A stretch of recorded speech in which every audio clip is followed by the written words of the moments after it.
অনূর্ধ্ব-23 Asian cup বাছাইকে সামনে রেখে কাল বাহরাইন অনূর্ধ্ব-23 দলের সঙ্গে প্রস্তুতি ম্যাচ খেলবে বাংলাদেশ।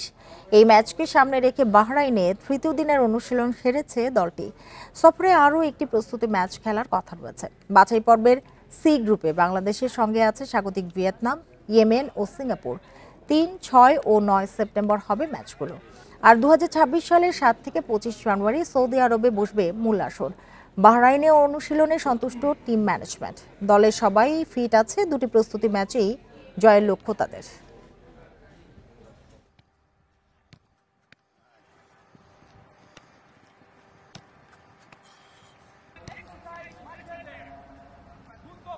বাহরাইনে অনেক গরম, এই আবহাওয়ার সাথে আমাদের খাপ খাওয়াইতে হইতেছে। তো আশা করি আমাদের ওভারঅল টিমটা অনেক বেটার, বিকজ আমাদের যত প্লেয়ার আছে আমি মনে করি সব বিপিএল বা বাংলাদেশ প্রিমিয়ার লিগের প্লেয়ার। অ্যানালাইসিস করছে দুইটা ম্যাচ বাহরাইনের।